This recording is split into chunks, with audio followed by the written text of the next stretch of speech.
I'm Brittany Lewis with Forbes Breaking News. On the Senate floor Tuesday, Senate Minority Leader Mitch McConnell decried rising prices, blaming President Biden and Democrats for, quote, preventable inflation. McConnell also denounced several Biden nominees. Listen in for his full speech. This all-Democratic government has managed a unique kind of economic turnaround. They took an economy that was ready to soar, turned it around, and drove it into the ground. American families are being crushed by 8.5% inflation. Democrats' policies have unleashed the worst inflation in more than 40 years. Last March, the Senate Democratic leader said, "I do not think the dangers of inflation are very real." At that time, the most recent inflation figure was 1.7%. Inflation has more than quadrupled since Leader Schumer said he wasn't worried. Now remember, the same Democrats predicted the Republicans' 2017 tax reform bill would harm the economy and hurt working people. Instead, what it produced is the best economic moment for American workers in modern history. Falling unemployment, low inflation, and wages grew faster for the bottom 25% of earners than for the top. So Democrats' worldview has been proven absolutely wrong. But of course, last year they put it into action anyway. Democrats dumped $2 trillion on a recovering economy and paid people a bonus to stay home from work even after vaccines were available. And the American people are hurting as a result. American workers' real average weekly earnings declined 3.6% over the last year. Inflation has more than wiped out the average worker's wage gains. President Biden has handed the average American a big pay cut. The cost of the essentials that families need have been skyrocketing. Gas prices are now the highest they have ever been in American history, ever. Americans are now paying roughly $4.40 per gallon. That's up about $2 whole from when President Biden put his hand on the Bible. Grocery prices have shot up 10% over the past year. Housing costs are up more than 6%. Clothing is up nearly 7%. Each category is the worst it's been since at least the early 1980s. Remember, even when inflation rate begins to gradually slow, that does not mean all of these sky-high prices for goods and services will actually fall back down.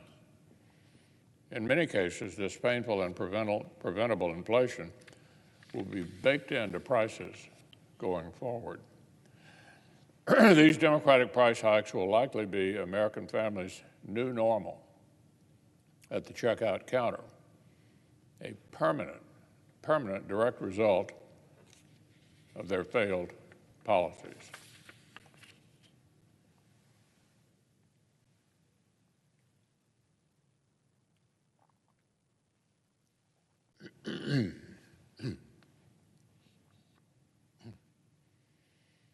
Now, on a different matter, this week our Democratic colleagues won a second run at some controversial nominees who stalled out last month. Today, Senate Democrats will try again to confirm Professor Lisa Cook to the Federal Reserve Board. Professor Cook has no proven expertise in monetary economics at all, much less fighting inflation. One of her main supposed qualifications for this position is that she sits on the Regional Fed Board in Chicago. The problem is she was literally appointed to that position a few days before she was nominated for this one. Professor Cook is a proven partisan who has promoted left-wing conspiracy theories and called for a fellow academic to be fired because that person did not support defunding the police. The American people deserve an independent, nonpartisan inflation fighter. for this important post. Likewise, the Federal Trade Commission is an important agency that gets wide latitude to oversee our private sector. The American people need its commissioners to be level-headed experts who will put aside ideological axe grinding. The two current commissioners who were appointed by a Republican president were so qualified and uncontroversial the Senate approved each of them on a voice vote. But to serve as their newest colleague, President Biden has picked a radical partisan named Alvaro Bedoya. Mr. Bedoya is such a poor fit that the first time Leader Schumer tried to shut down debate on this nomination, he lacked the votes to call it off. But Democrats want this hardcore partisan confirmed very badly, so here we are once again. Mr. Bedoya has publicly attacked police and law enforcement and demanded that our country not enforce our immigration laws.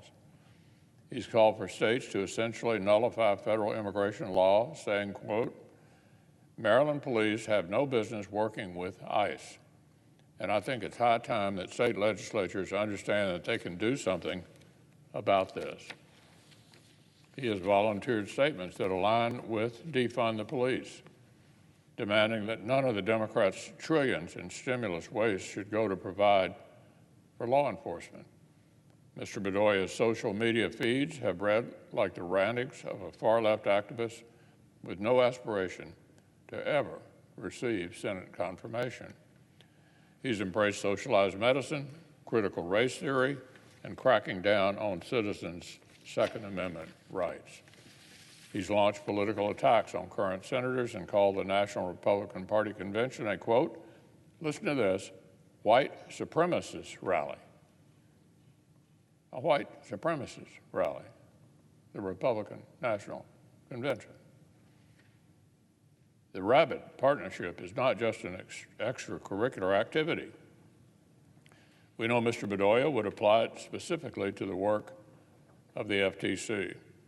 He's already on the record calling for the elimination of long-standing bipartisan FTC policy statements. He supports excluding minority party commissioners from investigations. This nominee would not fit to neutrally oversee major economic decisions, no matter what the makeup of the Senate was. But he is essentially foolish choice, when the American people handed this administration a 50-50 Senate. I would urge my colleagues on both sides to stop this awful nomination so the president can reconsider and send us somebody suitable.